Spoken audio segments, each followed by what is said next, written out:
कैसे हैं आप लोग? आ गए हमारी उजड़ी हुई ज्ञान नगरी के लुटे हुए पुजारी।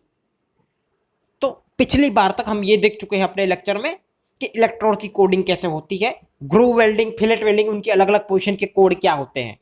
अब इतना सारा, यानी सही में लगभग 3 से लेकर 4 लेक्चर तक हम वेल्डिंग शुरू तो कर चुके हैं, लेकिन अभी तक एक टाइप की वेल्डिंग, मंदिर का घंटा हिलाने तक हमने एक वेल्डिंग ना देखी है।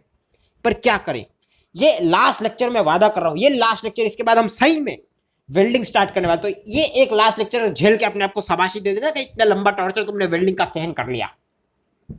तो इस लेक्चर में हम देखने वाले हैं कि वेल्डिंग के सिंबल क्या क्या होते हैं, जो कई सारे नमूने लोग मैकेनिकल ड्राफ्टिंग, इंजीनियरिंग ड्राइंग में पढ़ते हैं, लेकिन उन्हें स्किप करके, ओमिट करके, भूल भुला के आ जाते हैं। तो उनकी थोड़ी मेमोरी रिवाइज करने के लिए, और जिसने पहले कभी आंख खोल के देखा ही नहीं हो, उनको दिखाने के लिए ये सिंबल तुम देख लो। और एक बात याद रखना, अभी ये जो 13 तरह के सिंबल है, ये हमारी वर्कशॉप के अंदर तुम वेल्डिंग करते हो वेल्डिंग इक्विपमेंट से, उनके लिए है। तो ये आपकी आइडियल कंडीशन है जिसमें आप वर्कशॉप के टेबल पर अच्छे से सेट करके वेल्डिंग कर सकते हो। अब कुछ नमूने लोग ऐसे सवाल पूछेंगे कि अगर वर्कशॉप के अंदर करते तो उसके अलावा कहां वेल्डिंग करते हैं? मेरे सिर पे रख के वेल्डिंग करते हो? अरे वर्कशॉप के अलावा तुम फील्ड में वेल्डिंग करते हो, यानी जहां पे एप्लीकेशन करना है उसको। और वहां के और यहां के कंडीशन में थोड़ा फर्क है।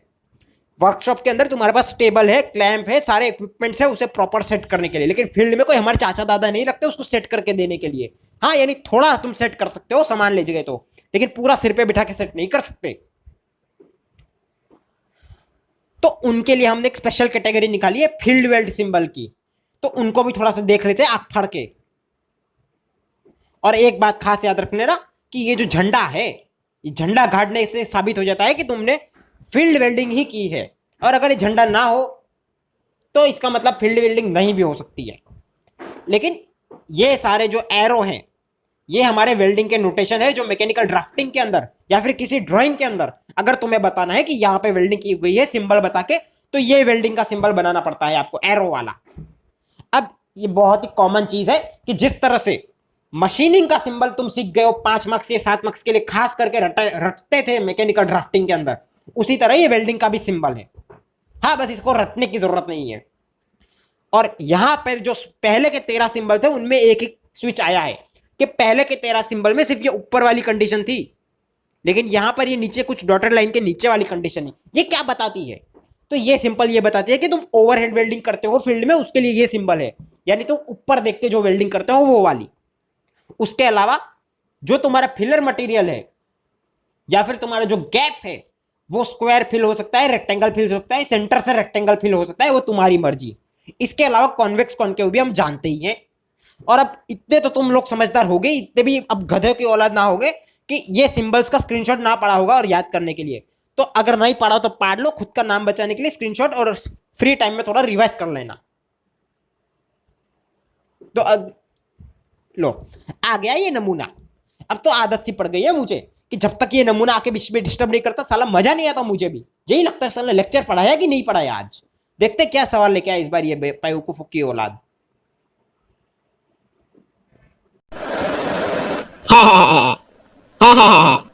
हेलो सर, मैं कैल्विन बोल रहा हूँ।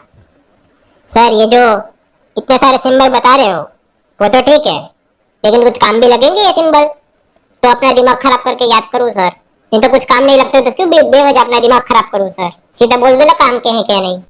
हाँ, मतलब एक तुम ही समझदार के औलाद होके बैठे हो, हम तो यहाँ पे चंदा लेकर बैठे, कटोरा में लेकर बैठे चंदा मांगने के लिए। भैया चंदा दे दो, वेल्डिंग के नाम पे चंदा दे दो। अरे नास बेटे, इतनी तो अकल रख कि अगर मैंने वेल्डिंग के सिंबल बताए तो क्यों बताए हैं? कुछ करना होगा इसलिए बताए हैं, वरना मुझे क्या मजा आ रही है 2 स्लाइड बिगाड़ने में? तो चलो अब बात करते हैं हमारे मेन टॉपिक की कि वेल्ड लोकेशन ऑफ एलिमेंट को नोटेशन कैसे दिया जाता है। तो ये है वो बदनसीब नोटेशन जिसको बच्चे देख कर भी अनदेखा कर देते, क्योंकि क्या करेंगे इसको देखकर, एक एरो ही तो है थोड़े लेटर्स के साथ। सही में मुझे तो वही लगता है। बस इसमें ये झंडा ध्यान रखना है, ये झंडा बताता है कि तुम फील्ड वेल्डिंग सिंबल कर रहे हो। इसके अलावा ये जो पीछे पिछवाड़ा तेल है, टेल, ये टेल तभी दी जाती है जब तुम कोई रेफरेंस के साथ वेल्डिंग कर रहे हो। और रही बात ये लाइन, ये आपकी रेफरेंस लाइन है, यहां पर इसका एस यानी साइज लिखा जाता है, यहां पर इसका contour symbol, convex, concave, flat वगैरह बताया जाता है, यहां पर फिनिश कौन सी देनी है उसका सिंबल होता है, और यहां पर ये जो दो ब्रैकेट है इनके अंदर चार जगह पे तुम लिख सकते हो, लेफ्ट में, राइट में, ऊपर, या फिर लेफ्ट में, राइट में, नीचे। तो तुम जहां पर ये सिंबल बनाओगे वेल्डिंग के पहले वाले, उस हिसाब से वेल्डिंग की पोजीशन नक्की होगी। और इसके बाद तुम लेंथ ऑफ वेल्ड लिखते हो, फिर अनवेल्डेड लेंथ, अगर पूरे पे वेल्ड नहीं करना तो कितनी लंबाई तक वेल्ड करना है वो लिखना पड़ता है। और फाइनली ये एरो वहां घुसेड़ देना है जहां पर तुम्हारी वेल्डिंग करने वाली है। और इस एरो के अबाउट ये जो तुम ब्लू कलर का सर्कल बनाते हो, तो इसका मतलब तुम ऑल राउंड वेल्ड करने वाले हो।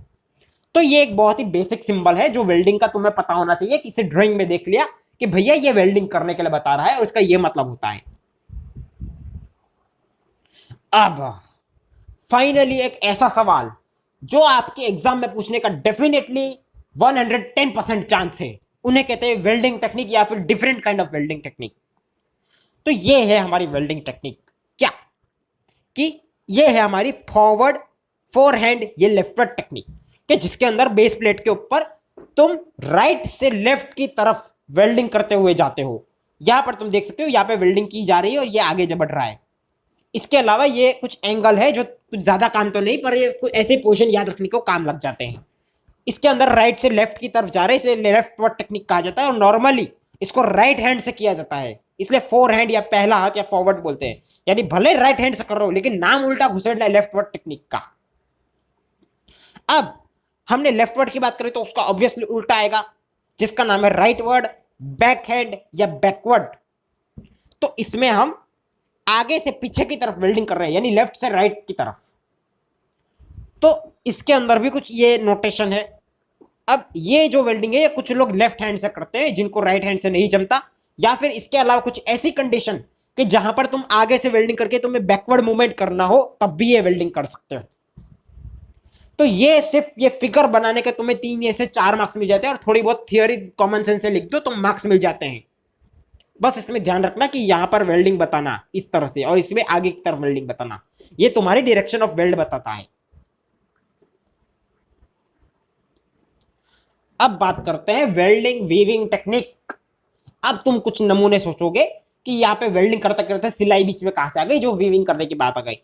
तो नासपिठो, हम इस वीविंग की बात कर रहे हैं कि जब तुम वेल्डिंग करते हुए इलेक्ट्रोड को घसीटते हो मेटल के ऊपर, तब उसको कुछ स्ट्रेट घसीटने के अलावा कुछ पैटर्न बना के भी घसीट सकते हैं।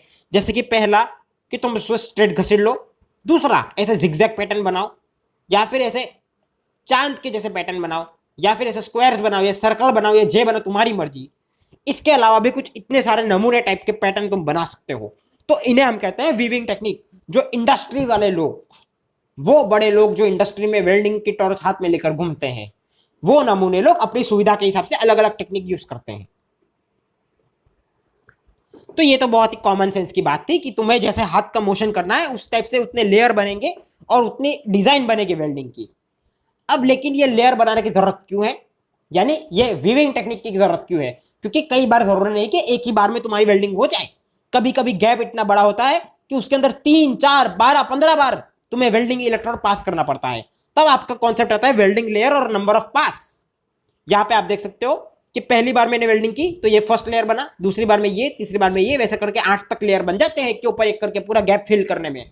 और फाइनली इस गैप को नीचे से बंद करके बैक रन करके पीछे की साइड से वेल्डिंग करते हैं, इसलिए इसे बैक रन बोलते हैं।